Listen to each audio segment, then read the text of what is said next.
저녁 예배 우리에게 주신 영의 양식은 요한계시록 8장 1절 2절 우리 한 목소리로 합독하도록 하겠습니다. 일곱째 인을 떼실 때에 하늘이 반 시간쯤 고요하더니 내가 보매 하나님 앞에 일곱 천사가 서 있어 일곱 나팔을 받았더라. 아멘. 이 말씀은 하나님께서 하신 말씀을 통해서 주신 교훈의 제목은 나팔.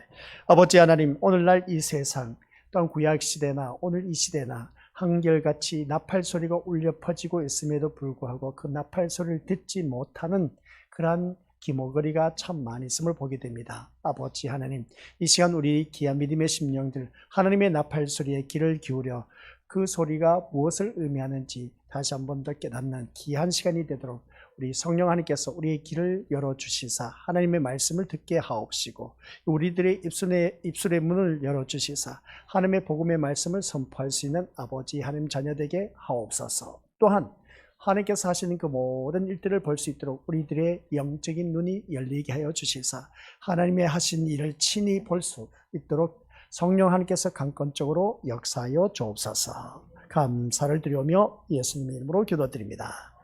아멘. 하나님 은혜 가운데 우리가 구원받아서 이렇게 수요 저녁 예배 주님 앞에 나와서 예배 드린다는 자체가 참 귀한 시간이다 라고 해도 과언이 것을 보게 됩니다. 우리가 믿음의 자녀로서 늘 이 믿음의 자리를 지킨다는 것이 그리 쉬운 일은 아닙니다. 쉬운 일은 아닌데 그래도 우리 믿음의 식구들은 자기 자리를 지켜나가고 또한 이제 틀이 잡혀 있는 그 모습을 보게 됩니다. 이 틀이 잡힌 우리들의 신앙의 모습이 더욱더 말씀 위에 견고하게 서 있다면 이것보다 더 큰 축복이 어디 있을까 하는 것을 다시 한 번 더 생각해 봅니다. 그런 가운데 우리가 새벽 때 말씀을 들으면서 전도서를 우리가 늘 들어왔습니다. 우리들의 인생은 헛된 인생이 될 수밖에 없다 라고 하는 것을 보게 됩니다. 그 전도서에서는 12가지에 대한 헛된 그 모든 삶에 대해서 다루고 있음을 보게 됩니다. 그 사이사이에 이 헛된 인생을 이제 지혜롭게 살아가라고 조언을 하는 그 세 가지 조언이 있는 것을 보게 됩니다. 그런 그 말씀을 바라볼 때 그 말씀 전체적으로 쭉 살펴봤을 때 마지막 장에 가서 12장 13, 14절입니다. 거기에 가서 솔로몬은 우리들의 헛된 인생은 결론은 뭐냐? 내가 살고 보니까 딱 한 가지밖에 없다더라 하는 것을 결론을 냈는데 그게 뭐냐라고 했을 때 하나님을 온전히 경외하고 하나님의 명령과 규례를 지키는 것이 인생의 참된 본질이다 하는 그 결론을 내립니다. 그래서 하나님을 경외하는 자리에 일단 우리 믿음의 식구들이 나왔고 하나님께서 경외하는 이 자리에 나온 우리 권속들에게는 정말 하나님의 말씀이 늘 선포되며 그 말씀 따라 순종하고 그 말씀 따라 나아갈 때에 하나님께서 귀한 은혜를 또 내려주신다 하는 것을 꼭 명심하시길 바랍니다. 그래서 솔로몬은 앞에서 우리가 계속해서 전도서를 강의에 내려가면서 주신 교훈을 보니까 세상 지혜 어느 누구 못지않게 솔로몬은 다 가져보면서 누려봤습니다. 그리고 또한 세상 쾌락 엄청나게 그는 다 누려봤습니다. 그러나 결국은 어떻게 되냐? 아무리 지혜자라 할지라도 또 부자라 할지라도 결국은 우리가 죽음 앞에서는 헛된 인생이 될 수밖에 없다. 세 번째 조언이 바로 그것이었습니다. 그런 그 모습을 바라봤을 때 우리 믿음의 식구들 또한 모든 삶 속에서 어느 누구를 막론하고 우리가 죽음 앞에 이르는 하나님의 자녀들은 오늘 본문 말씀을 통해서 하나님의 나팔 소리를 들을 수가 있어야 된다. 이걸 꼭 명심하시길 바랍니다. 그리고 하나님의 나팔 소리가 여러 각도로 우리에게 들려지고 있다. 이걸 꼭 명심하시길 바랍니다. 그래서 이 요한계시록을 쭉 살펴봤을 때, 1장부터 6장까지는 다 살펴봤고, 7장에 가서 이제 인을 떼는 그 모습을 보게 됩니다. 인을 떼었을 때 첫째 인부터 6장에서 첫째 인부터 여섯째 인을 떼는 것을 보게 됩니다. 7장에서는 삽입된 그 계시의 문구가 들어가 있고, 그 다음 8장에 가서 일곱째 인을 딱 떼고 보니까 일곱 천사가 일곱 나팔을 들고 서 있더라 하는 것을 보게 됩니다. 이게 바로 일곱째 인의 모습을 떼었을 때 나타난 그 모습을 알 수가 있습니다. 그래서 인의 재앙, 나팔의 경고, 그 다음 대접 재앙이 있음을 보게 됩니다. 이게 전 세계적으로 오늘날 미래에 이루어질 일이 아니라 지금 현재 이루어지고 있는 계시록 말씀이다. 그래서 우리 계시록을 먼 앞날에 이루어질 그런 것으로 생각하고 있는데 그게 아니다라는 걸 꼭 명심하시길 바랍니다. 그게 아니다라는 것은 2장, 3장에서 오늘날 전 세계를 향해서 우리에게 말씀하고 있는 모든 교회, 주님의 이름으로 세워진 그 모든 교회를 향해서 고소 고발장이 기록된 내용이 바로 2장 3장에 다 수록되어 있다. 여기서 보게 됩니다. 그런 우리들, 이제 이 세상에 심판이 주어질 수밖에 없다는 것을 늘 성경 말씀을 통해서 깨달아 왔던 것을 보게 됩니다. 그래서 우리는 내가 지금 사는 것은 내 안에 누가 사는 것이라? 예수 그리스도께서 사신 것이라고 했습니다. 그러면 내 안에 예수 그리스도께서 사신다면 예수님께서 이 세상을 바라본 것이 뭐냐? 멸망이다. 결론은 그겁니다. 예수 그리스도께서 이 세상을 바라보니까 멸망받을 수밖에 없는 세상이다 라는 것을 바라보게 되는데, 근데 그 멸망받을 수밖에 없는 세상이다 라고 하면서 구약의 어느 때처럼, 노아 때처럼, 또 롯의 때처럼 너희들 이렇게 멸망할 것이다, 그렇게 표현한 것을 보게 됩니다. 그러니까 우리 믿음의 식구들께서는 한결같이 멸망할 수밖에 없는 이 지구상에 지금 살고 있다. 그러면 우리 믿음의 식구들 한번 생각해 보시기 바랍니다. 하나님께서 그렇게 천지 만물을 창조하시고 하늘 보시기에 심히 좋았다라 했던 이 온 천지 만물을 하나님께서 멸망시킨다. 참 하나님께서 만들어 놓고 멸망시킨다 하는 것 너무 허무하지 않습니까? 그죠? 그런 그 모습 볼 때 왜 그렇게 하실 것인가 하는 걸 바라볼 때에 우리 믿음의 식구들 한번 그 말씀에 대해서 한번 묵상해 보자는 겁니다. 하나님께서 그렇게 만들어 놓으시고 참 모든 것 첫날부터 여섯째 날까지 다 만들어 놓으시고 참 보기에 좋았더라 했는데 왜 하나님께서 멸망시킬까? 그것은 딱 한 가지입니다. 죄를 범했기 때문이었습니다. 죄를, 하나님이 만들어 놓으신 이 세계는 어느 누구든지 죄가 없어야 되는데 죄가 관영했다는 것이죠. 그러다 보니까 노아 홍수 때에 심판이 주어진 것이고, 롯 때의 그 모습 볼 때에 유황과 불이 그냥 하늘에서 쏟아지다 보니까 그냥 다 타버렸습니다. 그러한 심판이 주어진 것을 볼 때 우리 예수님께서 오늘 이 세상이 바로 그렇게 심판받을 것이다, 멸망받을 그런 세상이다 라고 말한 것을 보게 됩니다. 그도 그럴 수밖에 없었던 이유가 우리 예수님께서도 그렇게 말씀하셨다면 성부 아버지 하나님께서도 이 세상을 심판하기에 작정한 겁니다. 쉽게 표현하면. 왜 작정을 했겠습니까? 인류를 구원하기 위해서 어떻습니까?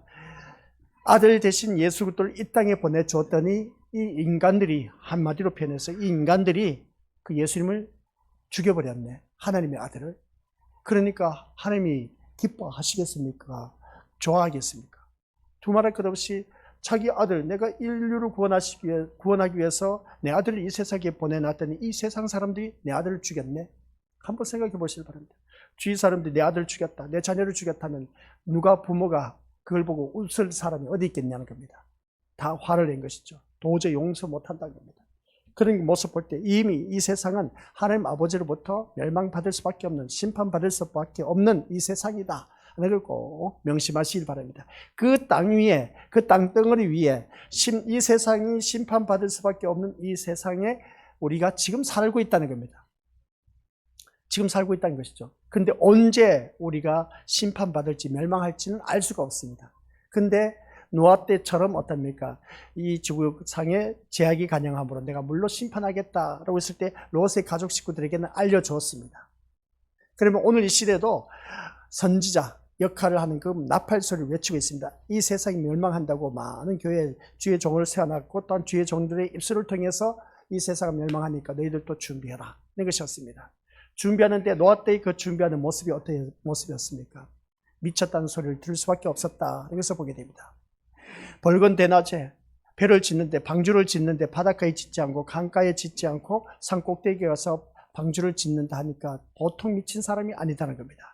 이게 바로 오늘 우리들의 신앙생활 하면서 준비해야 할 믿음의 방주를 말하고 있습니다.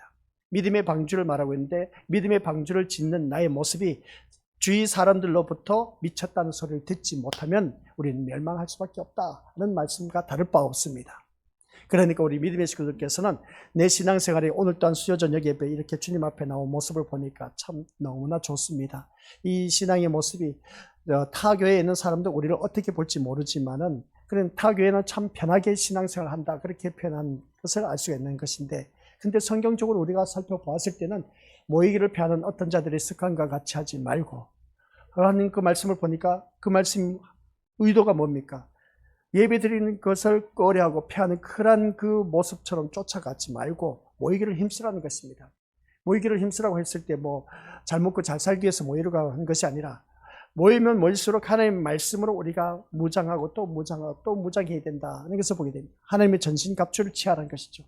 그러니까 하나님의 백성으로서 완전 군장해서 악한 마귀 사탄과 싸워서 승리할 수 있는 그런 우리가 되어라는 것을 보게 됩니다. 그래서 우리는 이 시간 하나님의 말씀으로 우리가 훈련받고 연단받고 있다는 것을 잊지 마시기 바랍니다. 그래서 오늘 우리가 기억해야 할 것은 세상이 심판받아야 한다는 것은 우리가 기억하시기 바랍니다. 예수님이 십자가의 죽으심으로 말미암아 확연하게 드러났다라는 사실. 그래서 앞에서 말씀드렸지만 예수 그리스도께서 십자가에 못 박혀 돌아가심으로 말미암아 이 세상은 심판받을 수밖에 없다는 것. 그게 성부 아버지 하나님의 뜻이었고 또한 예수님께서 이 세상을 바라보았을 때 멸망할 수밖에 없었던 것을 보게 됩니다. 그래서 앞에서 설명드렸기 때문에 더 이상 설명 안 해도 우리 미래우스들 다들 잘 알고 계시다 봅니다. 그래서 이 십자가를 보면서 우리가 한번 생각하시길 바랍니다. 심판의 경고를 듣고 있는 것인지 아니면은 우리 미래우스들 항상 복 달라고만 하는 그런 말만 하는 우리들이 아닌지, 이 두 종류입니다. 이 십자가를 바라보면서 우리 믿음의 친구들 어떤 생각이 드냐? 내가 날마다 십자가 앞에 나서 날 십자가를 든든히 붙잡고 우리가 하나님 앞에 부르짖고 하는데 부르짖는 그 모든 것을 바라보니까 심판의 경고를 받고 있는가? 이 십자가를 바라보면서, 아니면 항상 내가 십자가 앞에 나와서 이것 해 주시옵소서 저것 해 주시옵소서 세상 복 달라고 그렇게 부르짖고 있는 것은 아닌가? 한번 자기 자신을 들여다보았을 때에 우리 믿음의 식구들 후자인 세상 복을 추구하면서 십자가 앞에 나와서는 아무런 의미가 없다. 그런 우리들은 어느 누구든지 세상 사람들 종교 생활하는 것과 똑같이 우리는 지옥에 떨어질 수밖에 없는 인생이다. 를 꼭 명심하시길 바랍니다. 그래서 십자가는 복이 분출되는 현장이 아니라 심판이 경고되는 현장이라는 것을 꼭 기억하시길 바랍니다. 그래서 십자가 사건을 바라봤을 때 우리 믿음의 것을 한번 생각해 보자는 겁니다. 예수님께서 2000년 전에 십자가를 짊어지셨다는 겁니다. 십자가를 짊어지시는데 십자가 짊어지시면서 그 날 저녁에 십자가 짊어지시기 전날 밤에 예수님께서는 엄청나게 로마 병정들로 말미암아 채찍에 맞으면서 살점이 떨어져 나고 피투성이가 되었습니다. 머리에는 가시 멸관을 쓰고 피를 철철 흘리고 있습니다. 그래서 날이 새자 어떻습니까? 예수님께서 그 십자가를 지고 그 무거운 십자가를 지고 골고다 언덕에 올라가는 것이죠. 그 골고다 언덕에 올라가는 그 십자가를 바라봤을 때에 그 예수님의 고통은 이루 말할 수 없다는 겁니다. 그래서 우리가 설교 말씀을 들어서 알고 계시지만 우리 십자가 생각하면은 그 예수님을 생각하면서 부르짖는다. 부르짖으면 어떻게 기도를 해야 될까?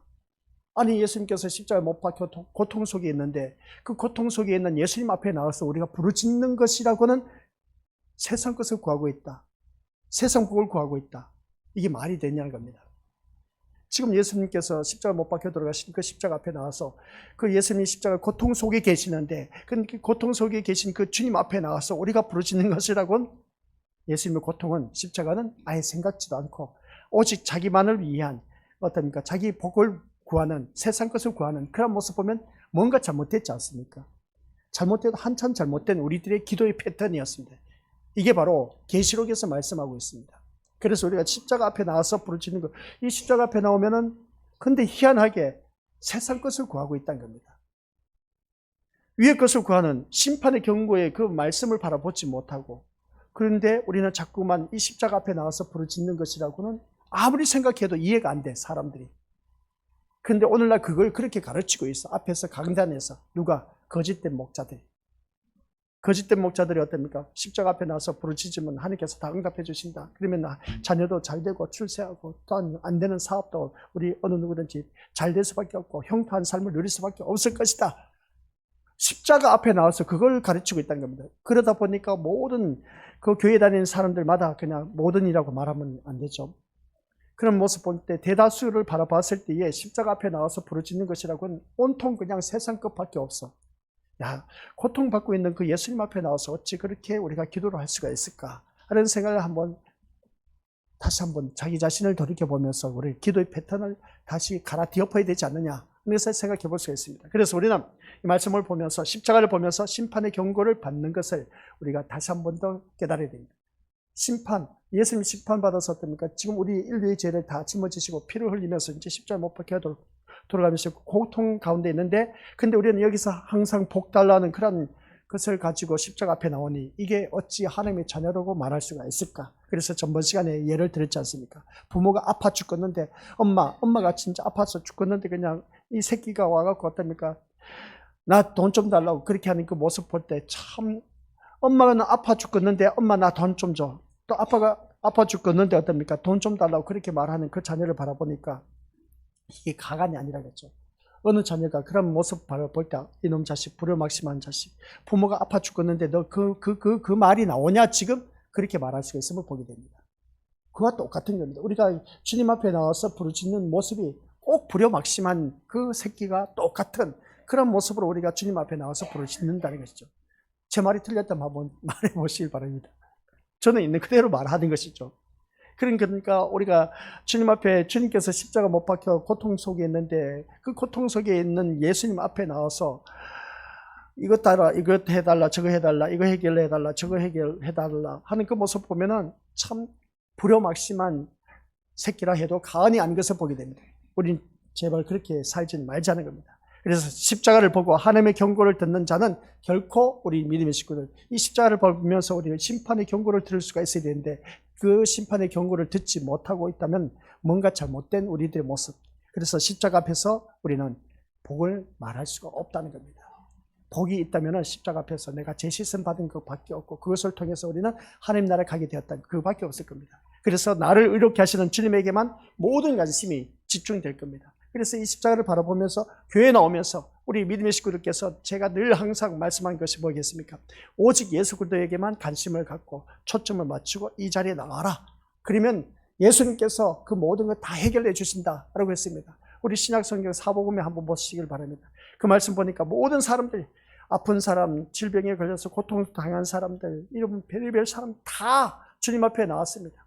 심지어 죽은 사람까지도 주님 앞에 나왔을 때 어떻게 합니까? 죽은 사람이 주님 앞에 어떻게 나옵니까? 근데 대신 어떻습니까? 나왔을 때 그 부모가 나왔을 때 살아나는 역사가 일어난 것을 보게 됩니다. 이런 모습을 바라봤을 때 우리 믿음의 식구들 인생 모든 문제 예수님 앞에 나오면 다 해결받을 수가 있다는 겁니다. 왜 해결받을 수가 있었느냐라고 했을 때 그들은 오직 누구만 바라봤기 때문에 그렇죠.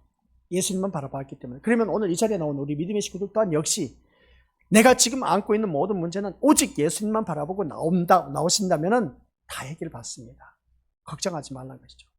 우리 믿음의 것들 자녀들이 공부를 못한다 해서 얼마나 걱정 의심이 많습니까? 또 남편, 아내, 부모, 자녀가 속을 썩긴다 해서 얼마나 괴롭습니까? 그죠?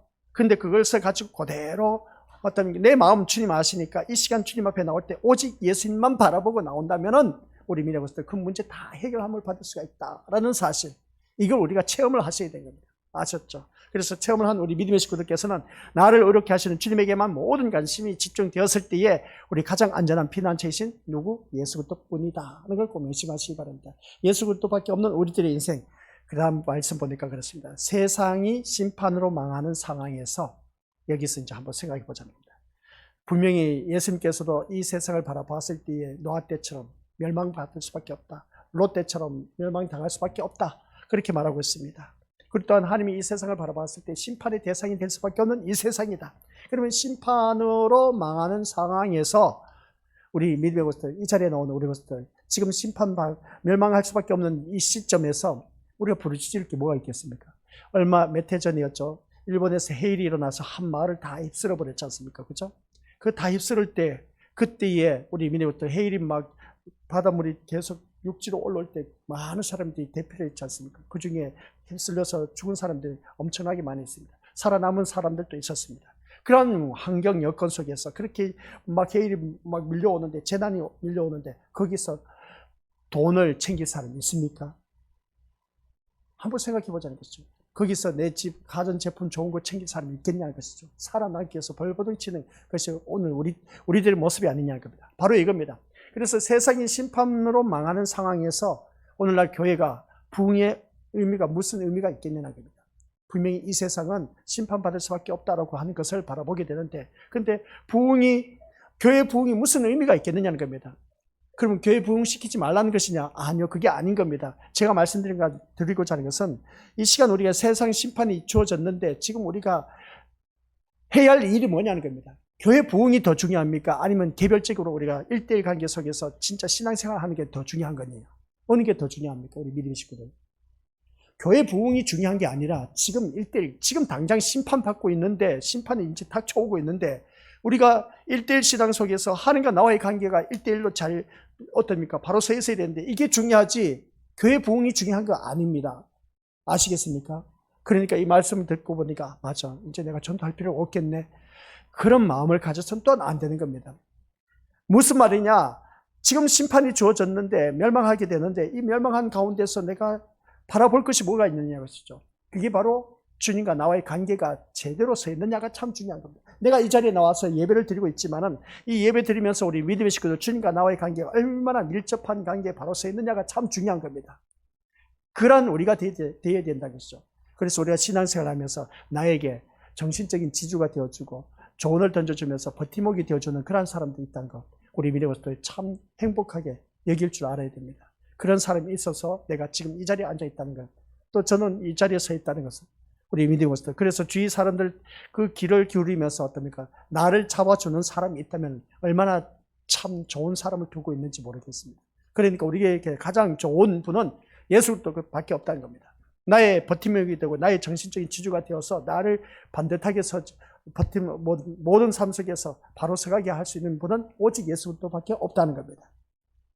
이 역할을 우리가 감당해 나가야 된다는 것입니다. 그래서 우리가 세상이 심판받아서 망하는 이 상황에서 내가 부르짖어야 할 것이 과연 뭘까? 그러고 있을 때 심판 속에서 돈이 과연 중요하겠냐는 것입니다. 심판 속에서 과연 교회 몇 명, 몇십 명, 몇천 명 모으는 것이 그게 중요한 것이냐는 겁니다.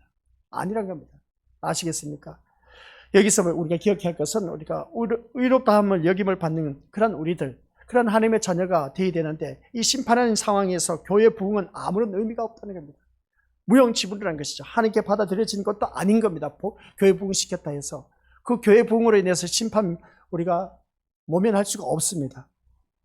그러면 제가 말씀드리고자 하는 것은 이 심판에서 모면할 수 있으면, 이 심판에서 위기에서 벗어날 수 있는 길은 뭐냐는 겁니다. 그걸 말씀을 붙잡아야 되는 것이죠. 돈이 많아도 안 됩니다. 건세가 있다 할지라도 안 됩니다. 그거 갖고는. 아무리 재산이 많다 할지라도 우리 믿음의 것들, 이 심판 앞에서, 하나님의 심판 앞에서는 우리가 어떠한 것도 해결받을 수가 없습니다. 그러면 결론은 뭐겠습니까?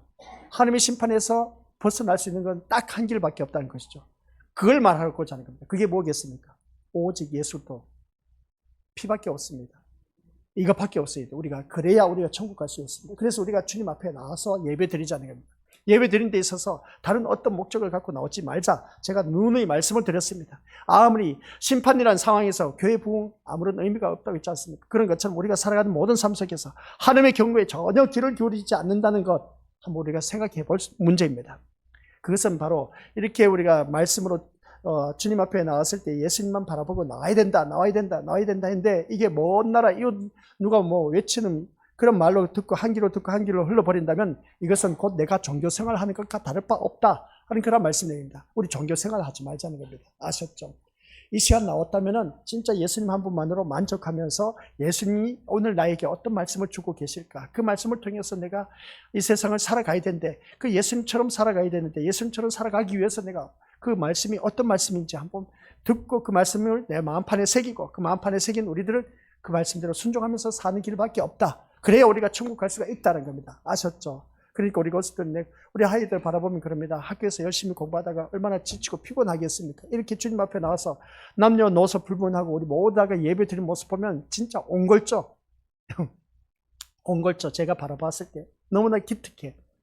너무나 기특하다 보니까 우리 믿음의 식구들에게 참 귀한 선물을 주신답니다. 하나님께서 엄청난 선물을 주시는데 이걸 언제 드릴까 생각 중인데, 일단 끝나고 우리 믿음의 식구들에게 제가 말씀드리도록 하겠습니다. 너무나 기특하다 보니까 하나님께서 우리에게 귀한 선물을 주신 겁니다. 귀한 선물을 주셨는데 뭐지? 이제 설교가 그쪽으로 흘러가고 있어. 그럼 이제 말씀 잘 내려가다 왜 저 말씀 던지지? 도대체 목사님이 선물 주신다는데 도대체 어떤 선물일까?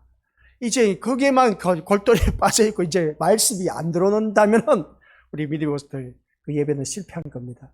그럼 목사님 말씀을 하시지 말지. 왜 그 말을 해갖고 생각나게 해갖고 그냥 그렇게 하신지 모르겠다고 그렇게 또 저를 핑계 댈 수가 있을지 모르지만 우리 믿음의 것들 기억하시기 바랍니다. 같이 읽어보죠.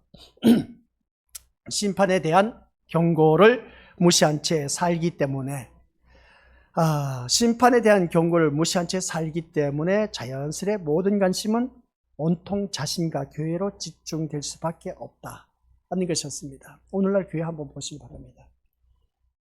죄에 대하여, 의에 대하여, 심판에 대하여 외치는 교회가 있다면 정말 그 교회가 천만다행이고 하나님께서 기뻐하신 교회입니다. 근데 심판에 대한 경고, 죄에 대하여, 의에 대하여 이 말씀이 없는 그런 것은 자연스럽게 온통 자신과 교회로 집중시킬 수밖에 없다. 교회에 나와서 자신에게 집중시키면 뭐 하겠습니까? 또 교회에 나와서 우리 교회에 집중시키면 뭐 하겠습니까? 우리 믿음의 고수들, 천국 갈 수 있는 것은 오직 아까 말씀드린 것처럼 내가 교회에 나와서 천국 갈 수 있는 길은 오직 예수님밖에 없다는 겁니다. 이 멸망받을 수밖에 없는 이 세상, 제가 전번에 예를 드렸지 않습니까? 우리 전번에 몇 해 전이죠. 몇십 년 전입니다. 상품백화점이 무너졌을 때 그 상품백화점 안에서 방송이 흘러나왔다면 그래도 죽는 사람이 별로 없었을 겁니다. 별로 없어요. 그래도 그나마 살아남는 사람 많았을 겁니다. 상품백화점이 그 안에 그 고객들이 어떻습니까? 상품을 주고받고 사면서 계산하고 그렇게 했을 겁니다. 근데 그 상품백화점이 무너지면서 많은 생명을 앗아갔습니다. 그 상품백화점 그렇게 무너질 줄은 누가 알았겠습니까? 근데 상품백화점 안에서 방송실에서 여러분, 고객 여러분, 지금 건물이 균열이 생기고 있습니다. 빨리 대피하시길 바랍니다. 빨리 밖으로 나가시길 바랍니다. 이렇게 광고가 나왔으면 많은 사람들이 살아남았을 겁니다. 근데 방송도 없었습니다. 바로 그겁니다. 우리 믿음의 모습들. 여기서 우리가 무엇을 깨닫냐는 겁니다. 오늘 이 세상이 심판한다고 이 상품백화점이 이 세상인 겁니다. 그 세상 속에 살고 있으면서 이 세상이 심판의 대상이 되니까 빨리 이 세상에서 벗어나야 됩니다 라고 하니까 우리 믿음의 고수들, 그럼 우리는 어떻게 해야 되겠습니까? 벗어나기는 나야 되는데 그러면 우주선을 타고 그냥 달나라로 가야 되는 것인가? 그렇게 생각하시는 분들 또한 있을 겁니다. 우주 정거장을 만든다고 그렇게 또 많은 전 세계 과학자들이 그렇게 또 힘을 모으고 있는 것을 보게 됩니다. 그렇게 만든 들 또한 무슨 소용이 있겠습니까? 성경 말씀을 바라보니까 우리 믿음의 고수들, 여섯째 인을 떼고 보니까 어떤 일이 일어난다고요? 다섯째 인은 말씀의 생명을 건 자들이 너희들처럼 말씀의 생명을 건 자들이 별로 없다더라. 그래서 여섯째 인을 떼고 보니까 그 말씀에 목숨을 건 자가 없다 보니까 하나님께서 온 우주물을 다 만들어 놨는데 이게 이대로 내버려 둬서는 안 됩니다. 그래도 온 우주 만물과 어울려서 남녀노소 직위고하를 막론하고 하나님께서 모든 사람에게 심판이 주어진 것을 볼 때 여섯째 인인 겁니다. 여섯째 인을 떼는 때 모든 하나님이 만들어 놓은 모든 우주 만물과 피조물들 다 심판의 대상이 될 수밖에 없다 하는 그 말씀이 나옵니다. 그럼 우리가 여기서 뭘 찾아야 되겠습니까? 심판받을 수밖에 없는 이 세상에서 우리가 벗어나기 위해서 하나님, 그러면 이 세상에서 어떻게 우리가 살아남을 수가 있겠습니까? 그것은 예수 그리스도의 피밖에 없네. 이거밖에 없습니다. 이걸 제대로 내 마음의 확신을 갖고 있는 그 심령이 되었을 때는 내가 지금 당장 죽어도 천재지변이 일어나서 땅이 갈라지고 불이 나고 화산 폭발하고 뭐 별의별 일들이 다 일어난다 할지라도 우리 것들 내가 지금 죽어도 천국 갈 수가 있다는 겁니다. 누구 때문에? 예수 그리스도의 피의 은혜로 말미암아. 그래서 우리는 이 자리에 앉아 계신 우리 것들은 바로 하나님의 그 어린 양의 피로 값주고 산 존재가 되었기 때문에 우리는 죽어도 천국 갈 수 있다는 겁니다. 이게 얼마나 큰 축복인지 모릅니다. 그래서 심판에 대한 경고를 무시한 채 살기 때문에 하나님의 말씀을 아이고 교회 나가도 목사님 위로되는 말씀도 안 주고 소망도 되는 말씀도 안 주시고 혹은 뭐 십자가 예수님밖에 안 외치니 무슨 재미로 교회 다니냐. 맞습니다. 그런 분들은 지옥에 떨어집니다. 안 됐지만 어쩔 수 없습니다. 그러나 이 강대상에서 오직 우리 예수님밖에 없는 우리들의 인생이 되어야 된다. 그 말씀이 내 마음판에 새겨지고 들려진다면 우리 것들 그게 바로 십자가에서 외치는 경고의 소리가 제대로 듣는 사람. 아시겠습니까? 나팔 소리가 들리는 이 시내산, 한번 우리 믿음의 것들 구약 성경 말씀 바라보니까 출애굽한 이스라엘 백성이 시내산 근처에 있었습니다. 근데 시내산에서 나팔 소리가 우렁차게 흘러 퍼졌습니다. 근데 우렁차게 막 울려 퍼졌을 때 많은 백성들이 시내산에 올라갔습니까? 올라가지 못했습니다. 나팔 소리가 들린 시내산의 광경을 한번 상상해 보자는 겁니다.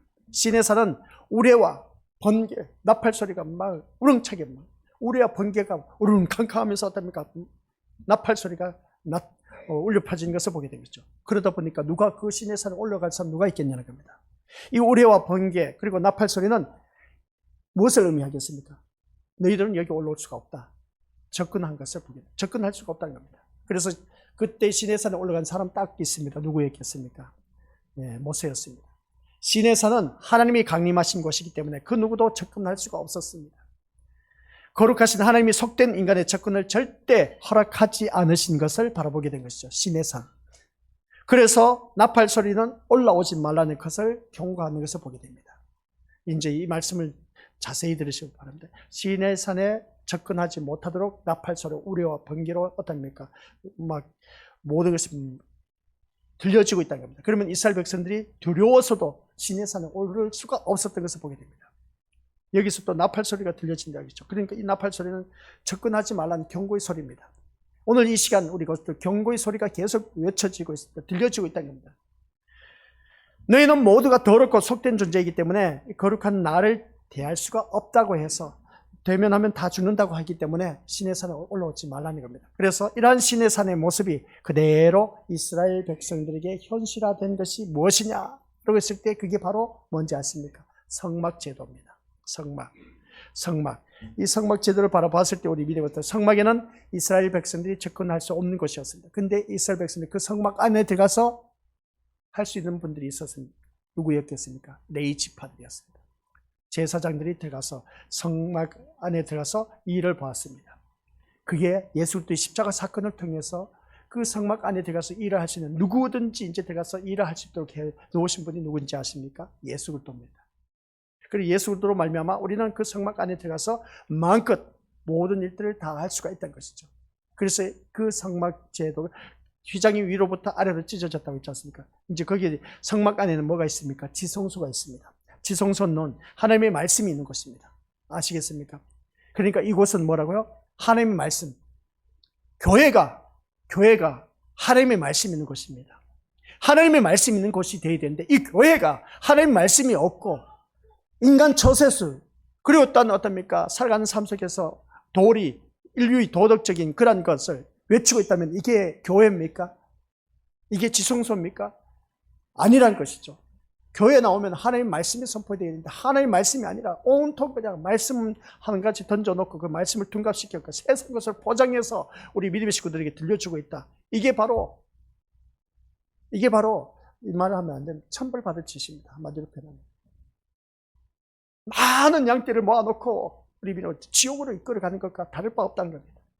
이게 참 심각한 문제라는 것이죠. 그래서 우리가 믿음의 거듭들께서는 이 말씀 주님 앞에 나왔을 때는 이 지성소는 하나님의 말씀이 있는 곳, 교회는 하나님의 말씀이 살아서 역사해야 되는데 하나님의 말씀이 없다는 것 자체가 벌써 이것은 우리가 심판받아도 보통받아야 할 것이 아니다라는 것을 다시 한 번 더 깨닫게 되는 겁니다. 그래서 오늘 이 말씀을 통해서 이 하나님의 말씀이 있는 곳이다 보니까 말씀이 있는 곳에는 이스라엘이 접근하면 죽을 수밖에 없습니다. 그 누구도 하나님의 말씀을 충족할 자가 없었기 때문에 그렇습니다. 말씀을 충족할 자가 없었다. 한번 귀를 기울여 보시기 바랍니다. 말씀을 충족할 자가 없었다는 겁니다. 그래서 지성소는 지성소는 하나님이 허락한 대제사장만 들어갈 수가 있다는 것입니다. 제사장도 못 들어갑니다. 지성소는 대제사장만이 들어갈 수가 있다는 것이죠.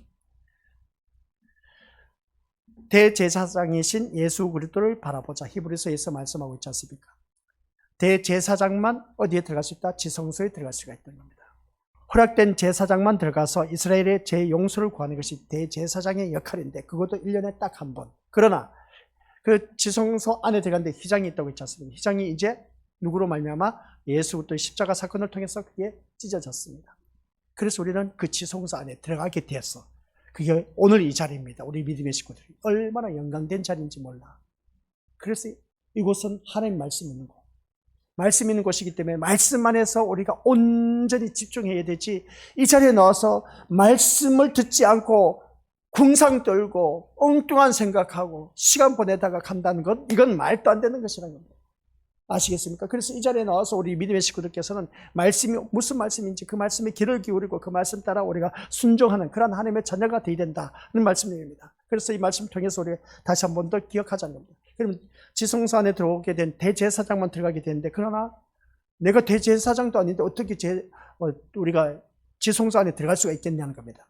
근데 성경 말씀을 바로 보니까 에베소서에서 뭐라고 합니까? 교회의 머리는 그리스도, 그의 몸을 이루고 있는 각 지체들은 우리 믿음의 식구들이라고 하겠습니다. 그러다 보니까 우리는 대제사장의 몸의 한 지체를 이루고 있는 그러한 하나님의 자녀라는 겁니다. 지체, 그리스도의 몸을 이루고 있는 지체라는 겁니다. 그러다 보니까 우리는 얼마든지 이 지성소 출입 가능하다는 것이죠. 출입할 수가 있다는 겁니다. 그래서 허락된 제사장만 들어가는 이스라엘 백성들, 여기 들어가서 이제 어떻습니까? 제 용서를 구하는 것이 대제사장의 역할이었음을 보게 됩니다. 그러나 제사장 역시 속된 인간이기 때문에 지성소에 들어가기 전 먼저 대제사장도 어떤 일을 해야 되는지 아십니까? 시작. 자신의 몸에 피를 발라서 정결하게 한 후에 들어갈 수가 있었다는 겁니다. 이게 무엇을 의미합니까? 회개입니다. 회개. 그래서 우리 교회에 나왔을 때는 누구든지 내가 대제사장의 그 직분이라고 이렇게 대제사장이신 예수 그리스도뿐이라고 했는데 대제사장 내가 어떻게 대제사장이 될 수가 있지? 교회의 머리는 그리스도, 그의 몸을 이루는 각 지체들은 우리들입니다. 그러다 보니까 그 제사장 역할을 우리가 감당하고 있다는 것이죠. 그럼 여기서 대제사장이 그 지성소에 들어갔을 때 자신의 몸에 피를 뿌려야만이 어떻습니까? 정결하게 한 후에 들어갈 수가 있었습니다. 만약에 자기 피가 어떻습니까? 피를 뿌린 것이 없으면, 어린 양을 잡아서 피가 뿌린 것이 없으면 지성소 들어가다 죽습니다. 대제사장이 죽었네? 지성소 옆에 있던 제사장들이 어떻습니까? 대제사장 죽었네? 하면서 지성소에 들어가서 어떻습니까? 그 대제사장 시신을 꺼내올 수가 없습니다. 들어갔다가는 또 똑같이 죽으니까. 그래서 대제사장이 없는 옷에 술이 달려져 있지 않습니까? 실이 달려져 있습니다. 그래서 죽으면 어떻습니까? 그것을 끌어내는 겁니다. 이런 모습을 바라봤을 때, 그러니까 그만큼 이 지성소는 죄가 있어서는 못 들어가는 곳이다 라는 그런 말씀 내용입니다. 그러면 여기서 우리가 해야 할 것이 자신의 몸에 피를 발라서 정결하게 한 후에 들어갈 수가 있었다. 그건 무엇을 의미하냐? 우리 믿음의 식구들 주님 앞에 나와서 제일 먼저 해야 할 것이 대상자이신 우리 하나님을 찾고, 그 다음 어떻습니까? 우리들의 지금까지 지내온 그 감사할 내용 기도하시고, 그 다음 내 죄를 사함받아요. 주님, 내가 주님 앞에 나왔는데 이 대제사장으로서 이 죄 씻음 받아야 되는데, 회개하는 심령이 되어야 되는데 회개도 하지 아니하고 이 자리에 앉아있다는 자체가 뭔가 잘못된 겁니다. 그래서 우리가 이 말씀을 통해서 기억하라는 것이죠. 자신의 몸에 피를 발라도 이건 회개를 말하고 있습니다. 회개를 의미하고 있는데, 회개하지 않고 이 자리에 나와서 앉아있다면 우리 믿음의 식구들 이게 문제가 되는 겁니다. 그래서 우리가 기도할 것은 뭐겠습니까? 주님 앞에 나왔을 때 회개하는 것이 무엇보다도 큰 선물이다. 이걸 다시 한 번 더 기억하자는 겁니다. 하나님의 거룩하심에 접근할 수가 없는 것. 우리가 죄가 있으면 하나님의 거룩하심에 접근할 수가 없습니다. 내가 거룩하니 너희도 거룩할지니라. 거룩하신 하나님 앞에 우리가 접근할 수 있는 것은 내가 죄가 없어야 접근할 수가 있다는 겁니다. 그래서 말씀 앞에서는 죽어야 할 죄인에 지나지 않는다는 것을, 인간의 현실을 우리가 실감할 수가 있다는 겁니다. 지성소의 그 법궤에는 어떻습니까? 그 안에 아론의 쌍난 지팡이, 그리고 만난 그 항아리가 있고, 그 다음 뭡니까? 두 돌판이 있다고 했습니다. 이 법궤에는 제물의 피가 뿌려지는 겁니다. 제물의 피가 뿌려졌다는 것은 너희는 죄인이라는 것을 경고하는 것이 포함되어 있음을 보게 됩니다. 그래서 성막은 시내산에 강림하신 하나님이 그대로 이스라엘 안에 강림하신 것을 보여주고 있다는 것을 알 수가 있습니다. 그러면 이 말씀을 통해서, 그렇다면 이 성막이 그대로 우리들 속에 현실화한 것은 무엇이냐는 겁니다. 이 성막이 그대로 우리들 속에 현실화된 것이 무엇이냐라고 했을 때 그것이 바로 십자가라는 것이죠. 십자가. 그래서 예수님이 어린 양 되셔서 피 흘려 죽으신 그 자리야말로 너는 뭡니까? 죽어야 할 죄인이라는 겁니다. 죽어야 할 죄인이다. 그 십자가 앞에 너는 죽어야 할 죄인이다. 그래, 우리 주님 앞에 나와서는 내가 죽어야 할 죄인이다. 그래서 주님께서 하신 말씀입니다. 어느 누구든지 나를 따르거든 자기를 부인하고 자기 십자가를 지고 날마다 자기 십자가를 지고 나를 따를 것입니다. 하는 그 말씀 보게 되지 않습니까? 그러면서 그 말씀을 바라봤을 때 우리는 주님 앞에 자기를 부인해야 됩니다. 부인하지 않고는 안 된다 그렇죠. 그래서 오늘 이 말씀을 통해서 너희는 죽어야 할 죄인이다라는 이 경고의 나팔 소리가 지금 나에게 들려져야 됩니다. 내가 뭐 잘났다고 우리 믿음의 어떤 가족 식구들 또한 주위 사람들 미워하고 이렇고 저렇고 하고 또한 판단하고 비판하고 긁어서 부스럽게 하고 못 살게 할 그런 권한이 뭐가 있겠냐는 겁니다. 나는 죄인인데, 나도 똑같은 죄인인데, 이걸 우리가 제대로 알고 듣는 그런 심령이라면 주님 앞에 나와서 참된 회개를 할 수밖에 없다. 그래서 인간은 시작. 인간은 그 누구도 하나님 앞에 나갈 수 없는 존재. 하나님 앞에 누구든지 나갈 수가 없습니다. 나갈 수 없는 존재입니다. 아시겠습니까? 근데 우리는 희한하게 지금 이 자리에 하나님 앞에 나와서 예배를 드리고 있다는 겁니다. 기가 막히지 않습니까? 그 말씀 앞에 우리가 어느 누구든지 하나님 앞에 나갈 수 없는 존재. 구약시대는 하나님 보면 죽습니다. 죽어요. 근데 우리는 이 시간 하나님 앞에 나와서 예배를 드리고 있습니다. 나아갈 수 없는 존재인데, 그래서 말씀 앞에서는, 시작, 말씀 앞에서는 심판을 받아야 할 자에 지나지 않는다는 것을 경고하는 나팔 소리가 십자가에 있습니다. 바로 그겁니다. 말씀 앞에서는 우리가 심판을 받아야 할 것이지만은, 그러나 이것을 통해서 우리가 어느 누구든지 여기서 십자가가, 이 나팔 소리, 우리의 죄에 대해서, 의에 대해, 심판에 대해서 말씀하고 있는 이 십자가, 우리 믿는 것들, 십자가를 생각하니까 그냥 막연하게 생각했지 않습니까? 아까도 말씀드렸지만 이 십자가 앞에 나와서 십자가 단단히 붙잡고 우리가 주님 앞에 나가자, 그렇게 우리가 찬송을 가사 내용도 있지만, 이 십자가 단단히 붙잡는 것이 무엇을 알겠습니까? 이 주님의 십자가 고난, 고초, 고통 나도 져야 한다는 것이죠. 그 나도 져야 되는데, 근데 온통 이 십자가를 단단히 붙잡자 하는 때 보니까 이 십자가 단단히 붙잡는 것은 뭐겠습니까? 세상 복을 바라보면서 단단히 붙잡고 있습니다. 주님 복 주시지 않으면 안 되겠습니다. 복 주셔야 됩니다. 그래서 십자가를 꽉 붙잡는 그런 경우가 참 많이 있는데, 이게 다 헛짓거리야. 지금까지 우리 신앙생활 해온 게 그게 다 재앙이었어. 얼마나 참 우리가 무지몽매했는지, 어리석었는지 이제서야 깨닫지 않습니까? 이게 바로 이제 나팔 재앙을 열고 보니까 그런 겁니다. 나팔 경고, 나팔 소리의 그 경고 소리를 듣고 보니까 이제 이 말씀이 또 보이는 겁니다. 우리 십자가 앞에 나와서 붙잡고, 십자가 든든히 붙잡고 그렇게 했지 않습니까? 이 십자가 든든히 붙잡는 이유가 뭐겠습니까? 이 문제 제발 좀 해결해달라, 저 문제 좀 해결해달라, 세상 복을 구했던 그런 우리들이 십자가를 붙잡았던 것이지, 이제 그게 아니란 겁니다. 이제 그 십자가를 붙잡는 것은 예수님의 그 고난, 고초, 고통의 길이 나에게 주어진다 할지라도 그것을 내가 외면하지 않고 그 길을 갈 수 있도록 주님 나를 붙잡아 주소서, 그겁니다. 나에게 주어진 그 역할, 우리 믿는 것들 역할 이제 감당 잘 해야 된다고 했지 않습니까? 그걸 잘 해야 돼요. 그러니까 나에게 주어진 거, 아유 하면서 우리가 가정으로 들어가면 진짜 말씀을 들을 때 위로가 됩니다. 집에 가면 현실화됩니다. 이 현실화된 그 세상 앞에서 우리가 어떻게 받아들이고 있습니까? 그 현실화된 그 세상, 그 현실의 삶에서 우리가 바라는 것이 한숨밖에 안 나와. 아유, 내가 이거 어떻게 살아나갈까?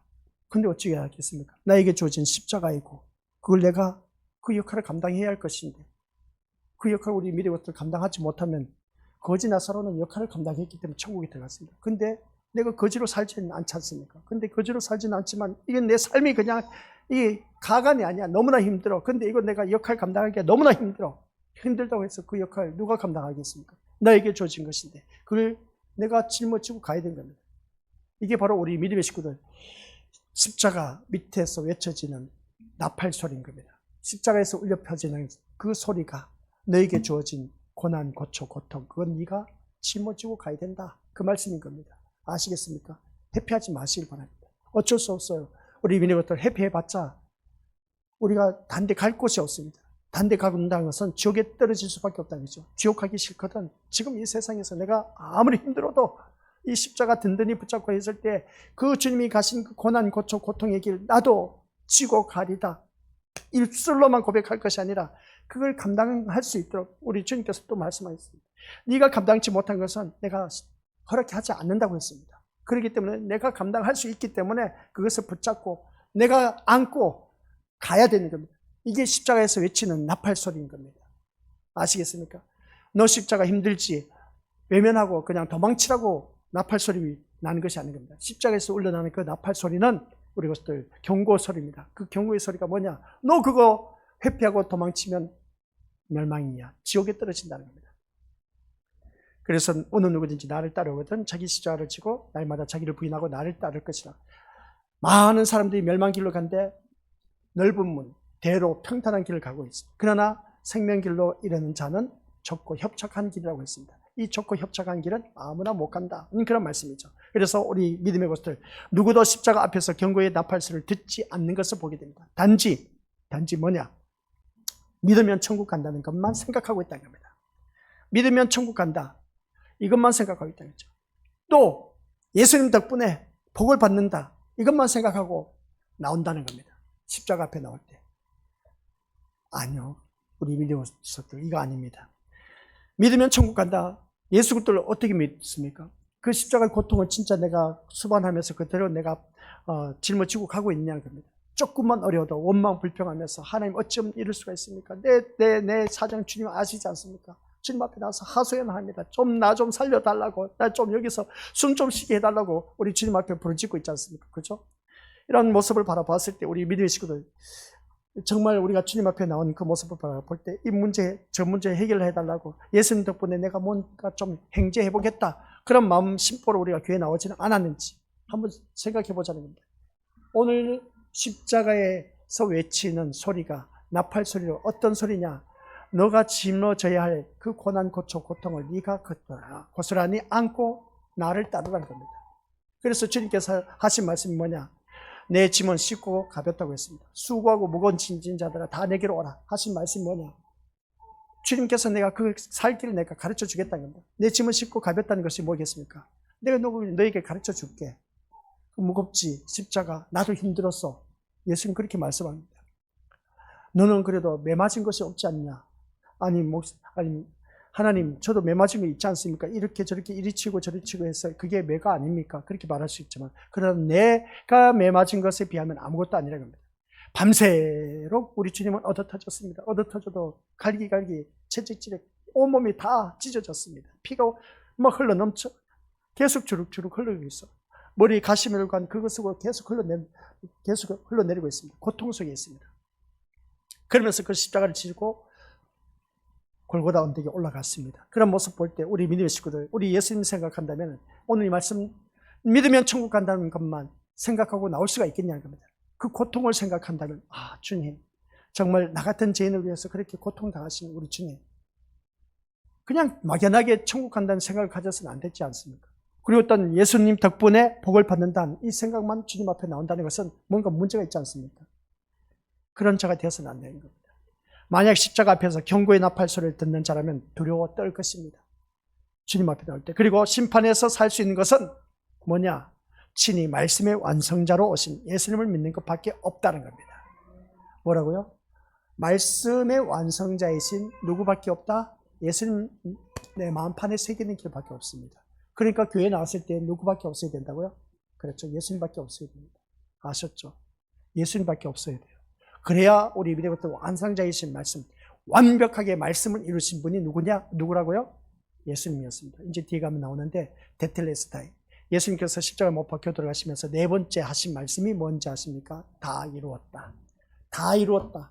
다 이루었다 했을 때 뭘 다 이뤘겠습니까? 하나님 아버지, 하나님의 모든 말씀을 내가 다 이루었습니다. 그것이었습니다.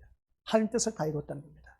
그러니까 우리 믿음의 식구들께서도 다 이루었다. 하나님 뜻대로 하나님 말씀으로 다 이루셔야 됩니다. 가장 완벽하게 완성하신 분이 우리 예수님밖에 없습니다. 그러니까 오직 누구만 바라보자? 예수님만 바라보자.